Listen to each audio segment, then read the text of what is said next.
सफलता का रहस्य। एक बार एक व्यक्ति ने महान फिलोसोफर सुकराट से पूछा कि सफलता का रहस्य क्या है। What is the secret of success?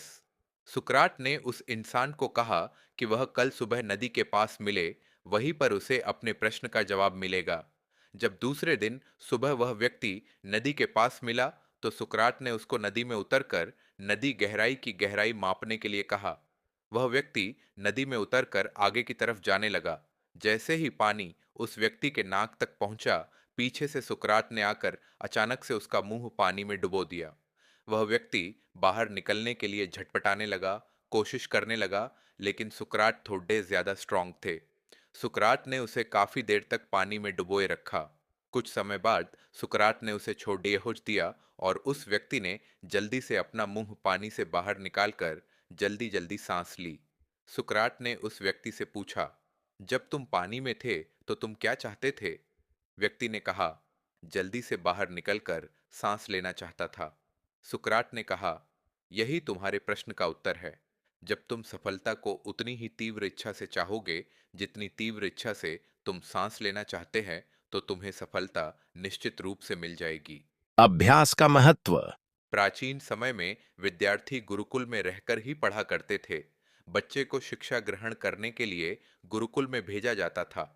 बच्चे गुरुकुल में गुरु के सानिध्य में आश्रम की देखभाल किया करते थे और अध्ययन भी किया करते थे।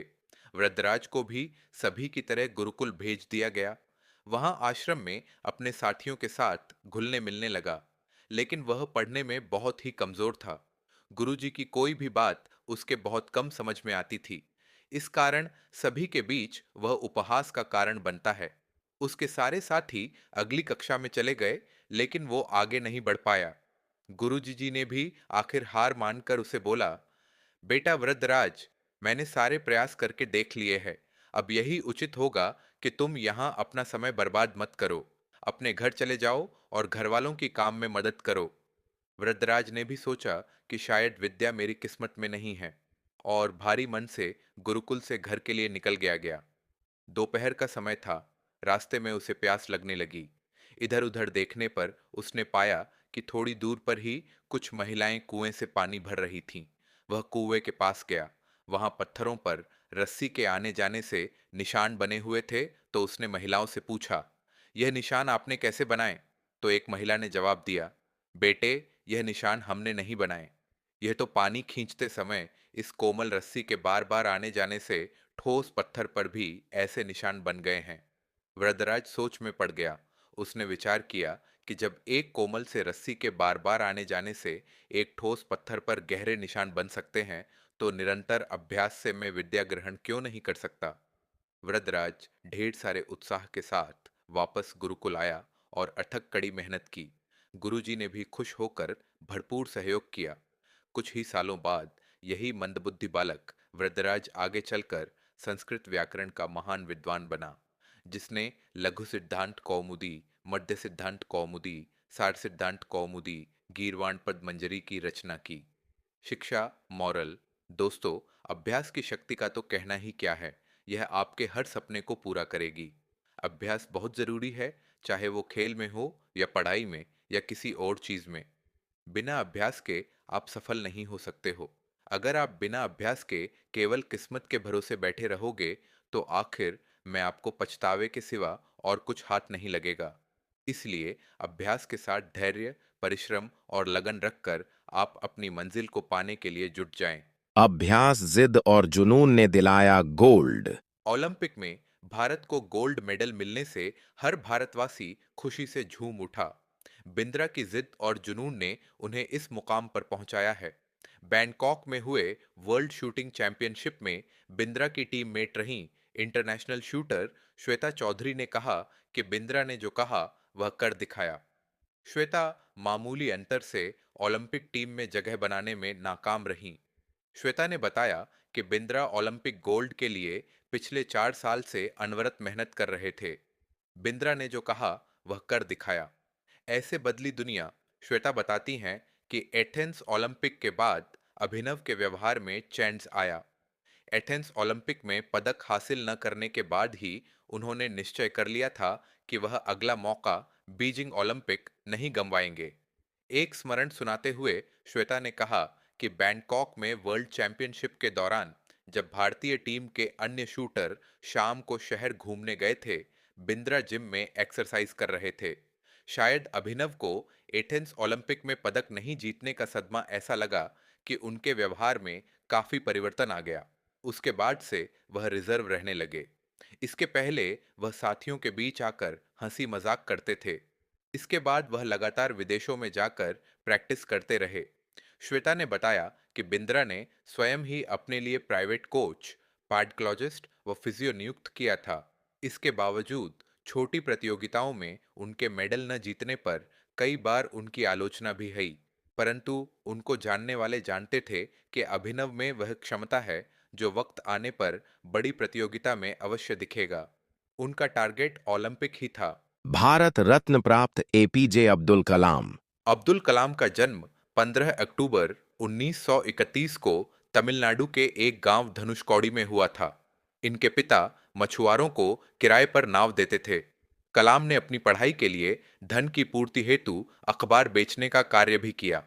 डॉ कलाम ने जीवन में अनेक चुनौतियों का सामना किया।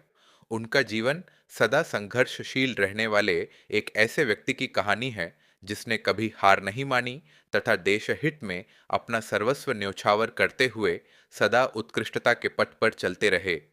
71 वर्ष की आयु में भी वे अथक परिश्रम करते हुए भारत को सुपर पावर बनाने की ओर प्रयासरत थे।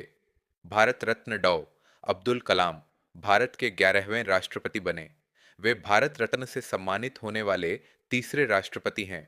भारत के मिसाइल कार्यक्रम के जनक डॉ कलाम ने देश को अग्नि एवं पृथ्वी जैसी मिसाइलें देकर चीन एवं पाकिस्तान को इनकी रेंज में लाकर दुनिया को चौंका दिया। एक बार एयरफोर्स के पायलट के साक्षात्कार में 9वें नंबर पर आने के कारण, कुल 9 नंबर पर आने के कारण 8 प्रत्याशियों का चयन करना था, उन्हें निराश होना पड़ा था। वे ऋषिकेश बाबा शिवानंद के पास चले गए एवं अपनी व्यथा उन्हें सुनाई। बाबा ने उन्हें कहा, accept your destiny and go ahead with your life. You are not destined to become an Air Force pilot. What you are destined to become is not revealed now, but it is predetermined. Forget this failure, as it was essential to lead you to your existence. Become one with yourself, my son. Surrender yourself to the wish of God. बाबा शिवानंद का कहने का अर्थ यह था कि असफलता से निराश होने की आवश्यकता नहीं। यह असफलता आपकी दूसरी सफलताओं के द्वार खोल सकती है। तुम्हें जीवन में कहाँ पहुंचना है, इसका पता नहीं। आप कर्म करो, ईश्वर पर विश्वास करो।